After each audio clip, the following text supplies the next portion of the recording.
Oui, pour ceux qui ne me connaissent pas déjà, je dis tout d'abord bonjour aux internautes et aux téléspectateurs, je dois dire, de Seneweb. Pour ceux qui ne me connaissent pas, je m'appelle Adja Khady Ba, je suis l'administratrice de la place du souvenir africain et de la diaspora.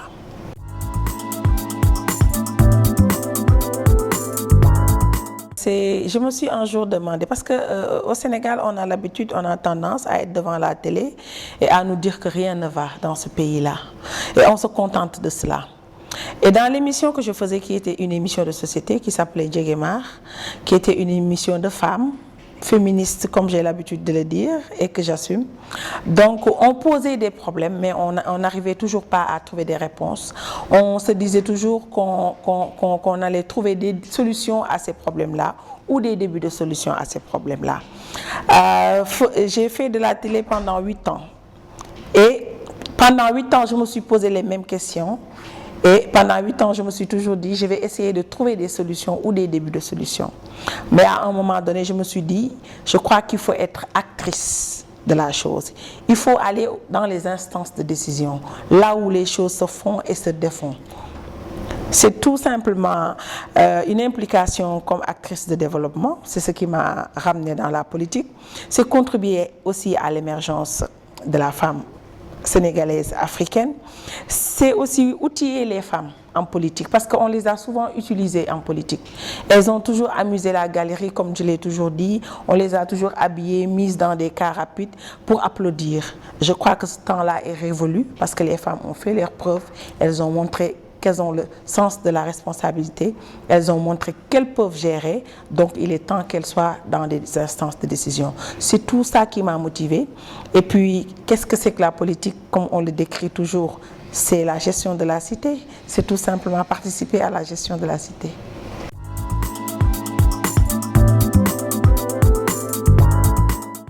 Notre stratégie a tout simplement été, je crois, l'ouverture. Parce qu'il y a quelqu'un qui m'a demandé il y a un moment, quel est ton secret, Adja? Je lui dis, s'il y a un secret, s'il y en a un, ça a été l'ouverture et ça a été le travail.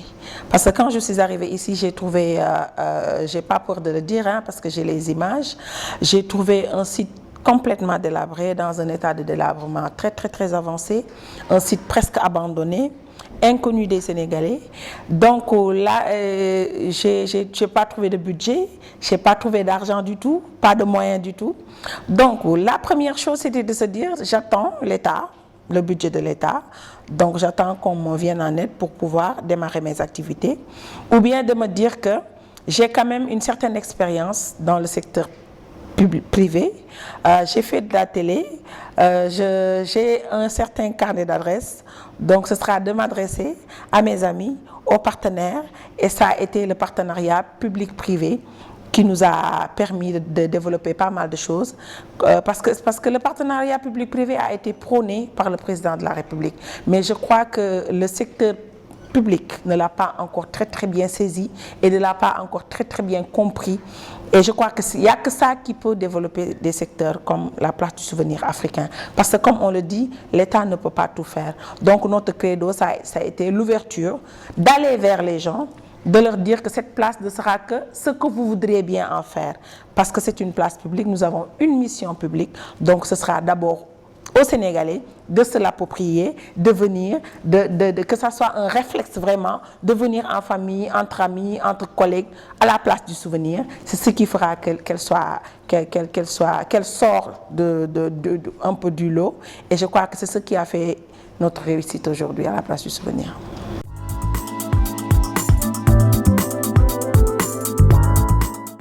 Je crois que moi, mon engagement dans tout ce que j'ai eu à faire dans ma vie, ça a tourné autour de ça. J'ai été constante quand même sur ce point-là.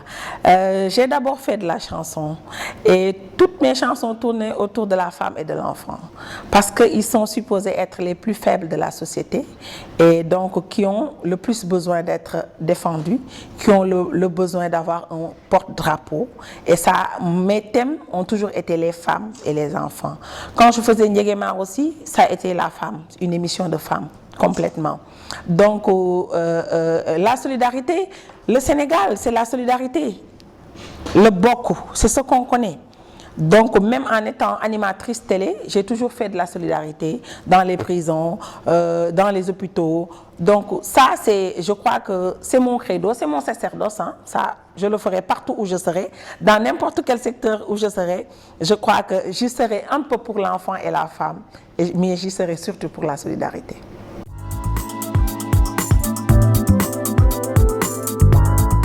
Je juge ce bilan positif. Je suis affirmatif. Hein. Je le juge positif dans la réduction du train de vie. On n'entend plus parler d'augmentation du gaz. On n'entend plus parler d'augmentation de riz. On n'entend plus les prix flamber comme ça se passait avant. Du point de vue de l'électricité, je crois que les choses se sont stabilisées maintenant. Et ça a été un handicap pour les investisseurs, surtout au Sénégal, un grand handicap. Et ça, c'est derrière nous maintenant. Tout est décentralisé. Malheureusement, au Sénégal, tout est à Dakar. Donc, je crois que le pôle de Diamniadio, c'est quelque chose de très, très positif dans le bilan du président Macky Sall. C'est l'élargissement de la classe politique avec les statuts de chef de l'opposition. Et je crois que ça, c'est une grande avancée démocratique au Sénégal. La couverture maladie, on peut en citer d'autres. Hein. Y a plusieurs universités qui sont en train de s'ouvrir aujourd'hui au Sénégal, alors qu'on ne parlait que de l'université de Dakar et de Saint-Louis. Maintenant, on peut parler de l'université de Thiès, de l'université de Bambey, de l'université de Ziguinchor. Je crois que c'est des avancées quand même très, très, très positives. C'est un bilan positif. En 4 ans, je crois qu'il est en train de stabiliser le pays. Ça n'a pas été facile pour les Sénégalais. Ça n'a pas été facile, je crois, aussi pour l'État qu'il incarne. Mais comme on dit, hein, on ne peut pas faire des omelettes sans casser des œufs. Et je crois que les choses sont en train de se stabiliser et ça ira de mieux en mieux.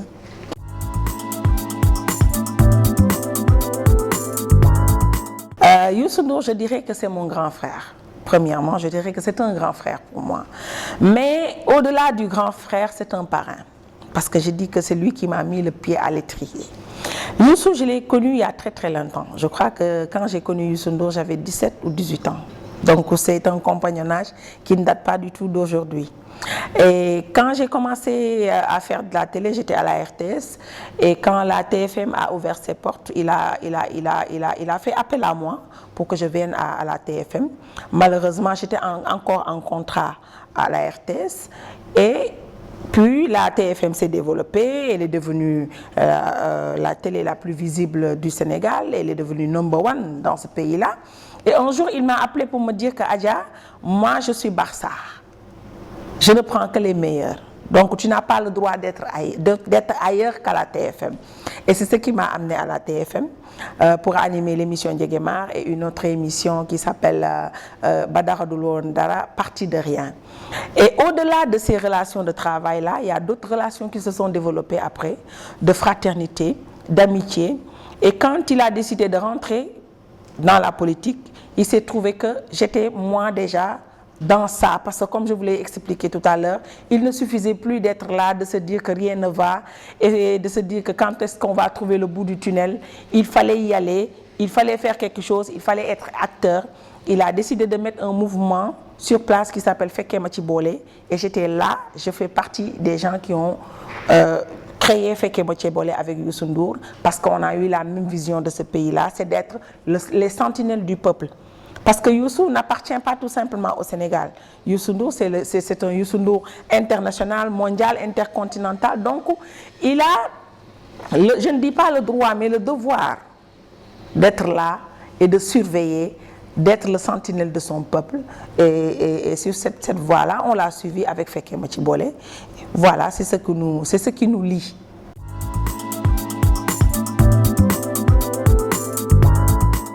Fekke Mathi Bolé se porte bien, je dirais. Fekke Mathi Bolé se porte bien parce que beaucoup n'ont pas compris l'esprit de Fekke Mathi Bolé. Et je crois qu'on aurait intérêt, nous qui sommes de ce mouvement, de mieux l'expliquer et de plus l'expliquer. On n'est pas un parti politique, tout d'abord. On n'est pas du tout un parti politique, on est un mouvement citoyen. Il y a une certaine différence. Et je crois que les partis politiques au Sénégal ne sont plus ce qu'ils étaient avant. Les gens n'y croient plus trop. Nous, on n'est pas un parti politique, on est un mouvement citoyen. Un mouvement qui, avant de faire de la politique, travaille d'abord. Parce que nous, on a un temps pour faire de la politique et un temps pour travailler. Parce que ce qu'on constate au Sénégal, c'est qu'on passe 24 heures sur 24, toute l'année, à faire de la politique. Ce n'est pas possible. Quand est-ce qu'on va travailler ce pays-là? Nous, dans Fekke Matibole, même quand vous voyez, quand on se réunit au-delà de 18h, de 19h. Parce que chacun a une responsabilité quelque part. Chaque membre de Fekke Matibole travaille et c'est après son boulot qu'il vient faire sa politique parce qu'il fait partie de la cité. Il a le droit de gérer la cité. Donc nous, c'est comme ça qu'on voit la politique. C'est pas pour des postes, c'est pas pour être connu, mais c'est pour participer à l'édifice. C'est ça le rôle de Fekke Matibole. Et comme je le dis, je le rappelle, c'est un mouvement citoyen. Donc les gens qui s'y retrouvent, parce que la politique alimentaire a fait beaucoup de dégâts au Sénégal. Il y en a qui font de la politique pour se faire de l'argent. Il y en a qui n'ont comme métier que la politique. Rien d'autre. Qui n'ont rien d'autre que la politique comme métier. Nous, on refuse ça à Fekke Matibole. Nous, on se dit, il y a un temps pour tout, il y a un temps pour travailler, pour faire son boulot, et il y a un temps pour faire de la politique. Et c'est ce qu'on fait. Donc, Fekke Matibole se porte très bien.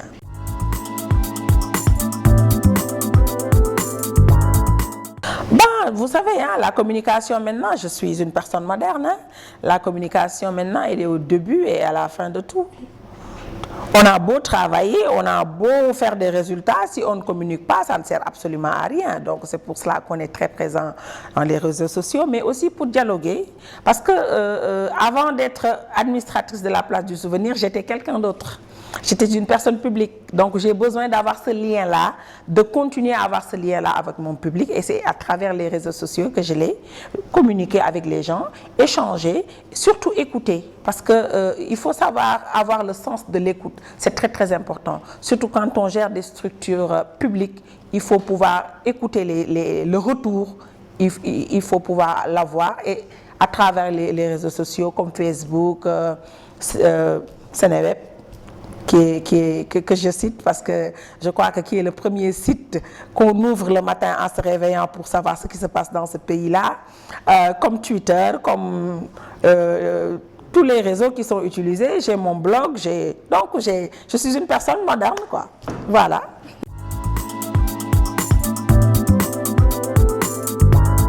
Pourquoi pas? J'ai été prête à assumer j'ai accepté avec beaucoup d'humilité et beaucoup d'honneur aussi qui m'a été faite d'être l'administratrice de la place du souvenir africain et de la diaspora. Et je remercie le président de la République pour cela, de cette confiance-là, de cette marque de confiance-là. Et quand on m'a nommé, j'ai dit que je tâcherais de mériter cela. Pourquoi pas? Ce sera tout simplement de travailler pour mon pays. Moi, j'aspire. Je me dis que j'ai un rôle à jouer peut-être dans la société. Et ce rôle-là, je le jouerai partout où je serai. Pourquoi je n'assumerai pas un poste ministériel? Je suis tout d'abord citoyenne sénégalaise avant tout. C'est d'abord, si on fait appel à moi, ce sera d'abord un devoir.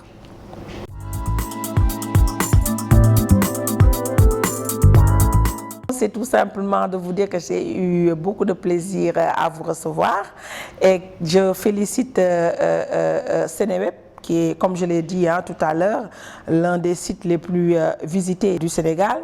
Moi, quand je me réveille le matin, pour savoir ce qui se passe, c'est Seneweb la première chose, c'est de regarder Seneweb, que dit Seneweb. Donc, c'est d'abord vous féliciter. Féliciter le peuple sénégalais pour ce qui vient ce qui est derrière nous, qui sont les référendums.